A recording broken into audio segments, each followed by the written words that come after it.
The 50th anniversary of the Group of 77 plus China was celebrated this week during an historic gathering of world leaders and other senior public officials in the Bolivian city of Santa Cruz de la Sierra. Presidents, including host country leader Evo Morales of Bolivia, Argentina's Cristina de Kirchner, Uruguay's José Mujica, Ya voy a variar el código.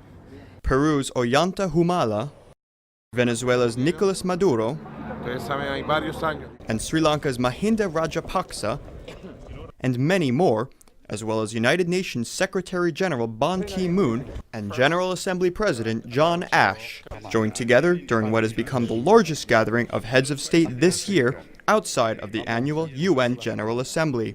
An international coalition of 133 developing countries, the G77 plus China, is chaired this year by the plurinational state of Bolivia, whose leaders welcome dignitaries from across the global south with the pomp and circumstance befitting such a significant anniversary.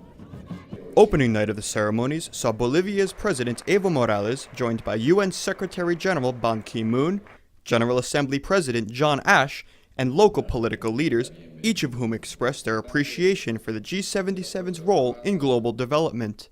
A lo largo de estos 50 años, los países During these past 50 years, our countries have transcended from their positions, pushing resolutions and common actions within the United Nations on issues like development sustained by South-South cooperation. The G77 was founded on the fundamental understanding that all countries, big or small, rich or poor, deserve an equal right and equal voice in all world affairs. It is today a progressive and dynamic force in the international arena, with an unparalleled voice in the outcomes and conduct of multilateral diplomacy.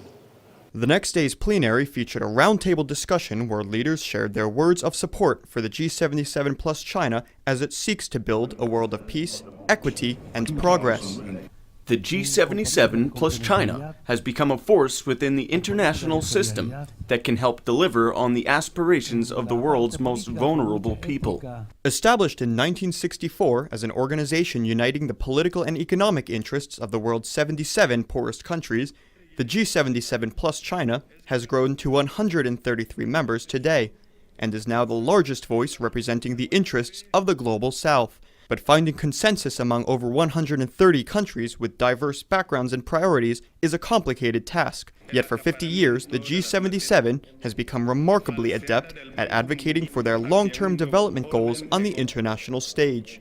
The G77 is a critical partner for the Secretary General and for the United Nations, especially on the issue of climate change. We have to respect our diversity. I think this is the great strength of the group, that we recognize that diversity and keep our unity through a respect for each other's differences. The collective voices of G77 members will only become more important in the years ahead, as developing countries exert their growing influence on international policymaking with the hopes of creating a future of equity and sustainability for all. In Santa Cruz de la Sierra, Brendan Pastor for South-South News.